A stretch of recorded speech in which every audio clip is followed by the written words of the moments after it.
Ra-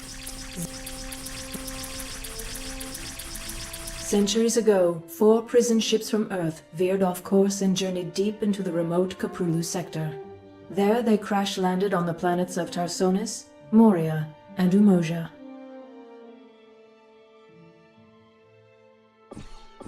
Cut off from Earth, the survivors established colonies throughout the sector.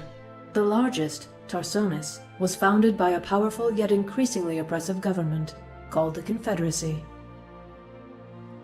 Spurred by the terrible acts of this government, Arcturus Mengsk formed the Sons of Korhal. This rebel army fought to overthrow the Confederacy and liberate the Caprulu sector. Even as Mengsk and his resistance fighters fought to overthrow the corrupt Confederacy, a much greater threat confronted the Terrans. Without warning, massive alien warships appeared and surrounded the Confederate planet of Chau-Sara. Calling themselves Protoss, the aliens incinerated the planet's surface and then mysteriously withdrew. The planet had been infested by another type of alien, the Zerg. These monstrous creatures threatened to overwhelm Terran space, and the Protoss sought to eradicate them before they spread. The Zerg had already reached the neighboring planet, Marsara, and Marshal Jim Raynor fought to save the terrified colonists as the Confederate government abandoned them to the alien menace. The Sons of Korhal intervened, saving thousands of lives from the rampaging Zerg and enigmatic Protoss. Disgusted by the Confederacy, Raynor joined the rebels and met Sarah Kerrigan. Kerrigan was a former Confederate ghost operative, and she shared Raynor's desire for a liberated Caprulu sector. They grew close as the battle with the Confederacy escalated. But Mengsk went too far in his hatred and ambition. He ordered devices placed on the Confederate capital world of Tarsonis to lure the Zerg and annihilate the population. The Protoss, led by Executor Tassadar, decided to help the Terrans defeat the Zerg instead of purging the planet of life. Mengsk sent Kerrigan to stop Tassadar's interference. With Kerrigan battling the Protoss, the Zerg overwhelmed Tarsonis and decimated the population.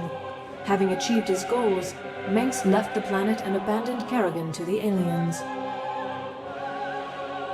Sickened by Mengsk's treachery, Raynor quit the Sons of Korhal. He raced to the planet's surface to save Kerrigan, but was too late. No trace of her remained. Having destroyed the Confederacy, Mengsk crowned himself Emperor of the newly formed Terran Dominion, a government that would prove to be just as corrupt as its predecessor.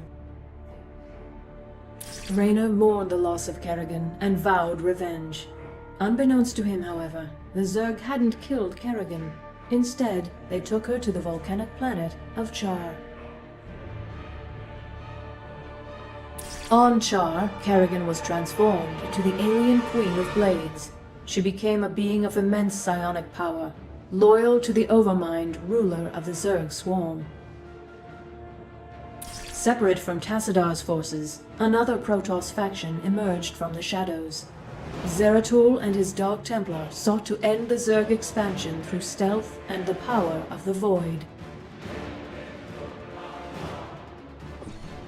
The two Protoss forces joined together against the swarm, but the Overmind was able to discover their secret homeworld of Ire.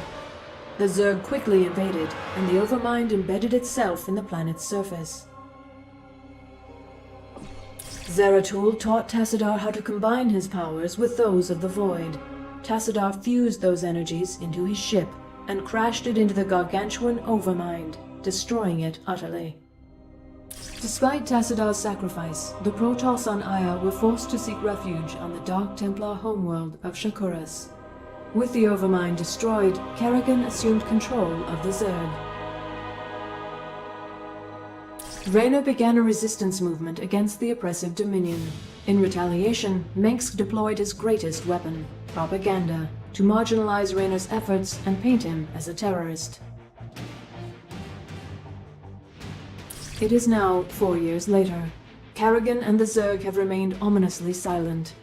Meanwhile, the Dominion has grown in power and extended its influence throughout the Caprulu sector. Raynor and his forces, plagued by low morale and lack of resources, continue their struggle against the Dominion. Victory against Mengsk, however, seems more distant than ever.